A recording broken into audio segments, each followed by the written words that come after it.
Memang di video sebelumnya kita sudah mempelajari middleware ya, tetapi belum cukup kalau kita hanya menggunakan middleware saja ya. Karena middleware itu hanya mengatasi yang namanya autentikasi. Sedangkan untuk authorization itu belum ya. Nah, mungkin kalian belum mengerti apa itu authorization. Kalau saya analogikan seperti analogi yang kemarin ya. Jadi kalau misalnya user sudah vaksin, itu bisa naik pesawat ya. Seperti itu kira-kira ya. Nah, itu kan yang namanya middleware ya kemarin kalau kita pelajari. Nah, middleware itu untuk autentikasi. Jadi kalau dia tidak vaksin, tidak boleh naik pesawat seperti itu. Nah, tetapi kita perlu membatasi lagi di dalam pesawat user itu bisa ngapain aja. Misalnya user tidak bisa masuk ke ruangan pilot, misalnya user hanya boleh duduk di tempat duduknya yang sudah disediakan, seperti itu ya. Jadi itu yang dinamakan sebagai authorization. Apa yang bisa kita lakukan di dalam pesawat, seperti itu ya. Jadi kalau di dalam aplikasi juga seperti itu kira-kira. Jadi kalau di sini saya login sebagai admin@gmail.com dan passwordnya adalah password. Oke. Dan tentunya kita kemarin sudah memiliki post ya untuk yang admin@gmail.com ini. Ini adalah postnya dua buah ya. Jadi kalau saya Ctrl C yang di sini dan saya bakalan pergi ke yang namanya incognito browser, saya pastikan di sini dan di sini saya login sebagai user@gmail.com ya. Saya buat di sini kredensialnya. Oke, ketika saya login di sini dan saya lihat your post, ya tidak punya post ya. Tetapi kalau di sini saya klik edit yang Sun Edit 3 ini dan saya kopikan URL-nya, ini kan yang punya admin@gmail.com tadi ya, Wing England ya. Dan di sini saya bakalan pastekan. Ya, dia bisa merubah postingan yang bukan miliknya. Nah, seharusnya ini kita cegah ya.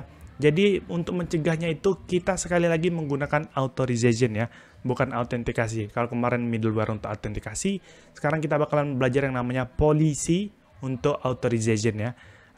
Apa saja yang bisa, sekali lagi ya, yang bisa dilakukan oleh user ketika sudah login. Nah, di sini saya bakalan langsung ajarkan kepada kalian. Jadi di sini saya back lagi, refresh. Dan di sini mungkin saya langsung saja untuk membuat polisi. Buat kalian yang belum tahu polisi ya kita cari saja Laravel polisi seperti itu ya. Jadi di sini Laravel polisi bakalan muncul yang authorization. Disinilah dia authorization yang bakalan kita pelajari pada video kali ini. Yang authorization itu sendiri ada gates, ada policies ya di sini dan di sini juga policies sebenarnya. Oke, kita langsung coba saja buka VS Code kalian dan saya bakalan buka terminal ya. Jadi saya klik new di sini. Saya buat PHP artisan make policy minus help. Saya ingin mencari tahu dulu apa informasi yang terkait dengan make policy ini untuk komen yang bisa kita tulis ya. Seperti itu. Oke, sebentar. Nah, di sini kita bisa membuat policy ya. Jadi argumennya itu hanya name saja ya. Oke, saya buat dulu PHP artisan make policy misalnya post policy. Post polisi digunakan untuk menghandle yang postnya saja, yang model post. Oke, sini saya bakalan buka post polisi. Saya pakai Ctrl P ini ya untuk mencari file. Kemudian di sini ada public function construct. Nah, mungkin kalian belum tahu bagaimana caranya menambahkannya karena belum ada referensi. Untuk itu kita delete terlebih dahulu untuk yang post polisinya. Tepat di policies dan post polisi. Move to recycle bin. Kita buat baru lagi. PHP artisan make polisi post polisi seperti itu ya dan -m untuk model post. Oke, karena post polisi itu berkaitan erat dengan model post. Oke, saya buka lagi post polisi. Nah, jadi di sini dia sudah mengimportkan model post ya dan di sini ada beberapa function yang bisa kita gunakan seperti view any, view, create dan lain-lain. Ada update juga ya. Ada delete dan lain-lain. Ini kalian bisa baca sendiri. Tetapi kita sekali lagi tidak menggunakan post polisi dengan model seperti ini, melainkan kita hanya membuat yang seperti tadi ya. Oke, kita delete saja karena kita hanya ingin melihat referensi seperti apa yang kita bisa buat di dalamnya. Oke, di sini saya buat post polisi lagi dan kita pergi ke post polisi. Di sini tepat di sini mungkin kita bakalan import model untuk post ya nanti. Oke, di sini saya bakalan buat public function untuk update. Karena kita ingin nge-protect yang untuk yang update ya tadi ya. Kalau kalian lihat di sini untuk yang edit atau update, maka kita buat function update. Sebenarnya terserah mau buat apa functionnya, ABC kah, terserah kalian ya, tetapi kita menyesuaikan dengan nama yang ingin kita gunakan. Oke, di sini saya bakalan return user. Nah, tidak seperti itu, kita bakalan panggil di sini post as post, user as user. Seperti itu ya. Karena kita memanggil modelnya, ya di sini kita harus memanggil use namespace-nya, post dan user. Oke, untuk itu di sini saya bakalan ngecek seperti ini saja. Return post user ID, mungkin di sini post user ID sama dengan user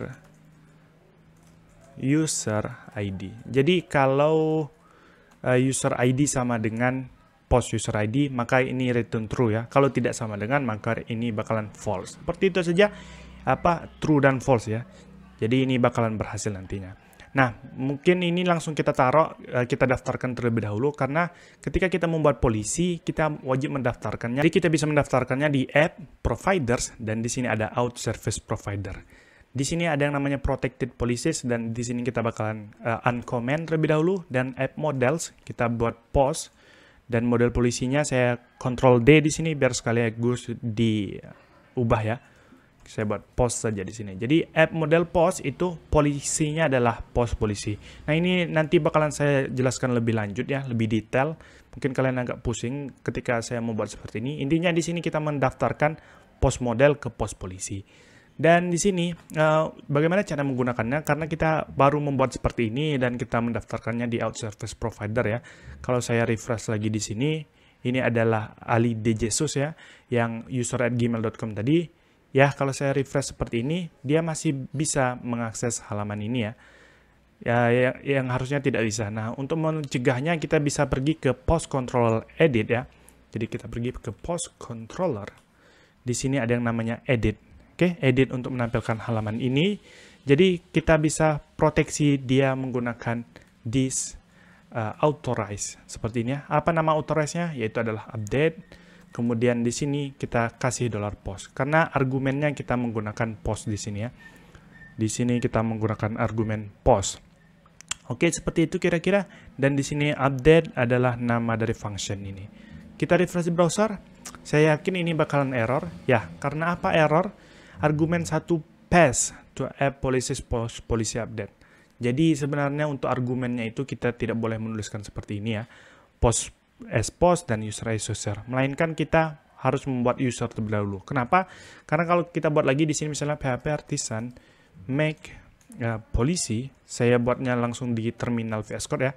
Misalnya test policy dan -m untuk model, yaitu adalah post. Oke, seperti itu. Kalau saya pergi ke test policy, di sini ada yang namanya view any misalnya dan view. Nah, kalian lihat parameter pertamanya itu adalah user, yang parameter keduanya adalah post ya. Ini juga seperti itu ya. Jadi wajib untuk parameter pertamanya adalah yang user. Oke, saya delete saja yang test polisi dan kita kembali di sini, kita ubah saja daripada postnya tepat di pertama, kita bisa mengubahnya seperti ini ya. Oke, dan di sini ya biar lebih rapi saja, mungkin ini kita taruh di sebelah kiri. Sebenarnya di sebelah kanan juga fine-fine saja sebenarnya, tetapi ini biar lebih rapi codingan kita. Oke, seperti itu. Dan kita mungkin bakalan refresh lagi. Yap, dia bakalan tampil seperti ini. This action is unauthorized. Ini sudah berhasil kita membuat yang namanya authorization ya, menggunakan polisi di Laravel. Nah, tetapi seperti yang saya katakan sebelumnya, saya bakalan menjelaskan lebih detail bagaimana sih cara penggunaan post polisi ini. Jadi di sini kita sudah menggunakan disauthorized ya. Artinya ketika kita menggunakan disauthorized, dia bakalan pergi ke out service provider dan tepat di policies ini ya. Jadi kalau kita lihat, kita menggunakan update dan $post. Nah, di $post ini kita menggunakan model yang namanya post ya. Kalau saya klik Ctrl klik, dan di sini ada yang namanya class post extends model. Jadi dia itu secara otomatis ini ya, untuk argumennya dia bakalan pergi ke model yang namanya post. Dia bakalan cari di sini yang mana model post. Misalnya kalian buat seperti ini ada dua. Misalnya di sini untuk yang user seperti itu ya. Dan di user polisi kalian juga buat yang namanya function seperti ini misalnya update. Tetapi tidak apa-apa sebenarnya. Itu tidak bentrokan karena dia bakalan mencari berdasarkan argumen yang diberikan. Karena di sini argumen yang kita berikan adalah post, dia bakalan pergi ke sini ke model post. dan dia bakalan pergi ke sini mencari yang update. Seperti itu ya. Dan ini sangat simpel sekali sebenarnya. Kalian bisa menambahkan this authorize ini misalnya ke update. Saya tambahkan saja ke update. Kemudian ke delete, nantinya ke destroy ini mungkin kalian bakalan buat function baru untuk delete. Seperti itu ya kira-kira, dan di sini kita sudah berhasil untuk meng-unauthorize ketika user tidak memiliki post yang bersangkutan. Seperti itu ya. Kalau saya refresh di sini, dia bakalan bisa karena Wing England ini yang pemilik postnya. Oke, mungkin itu dulu di video kali ini. Terima kasih.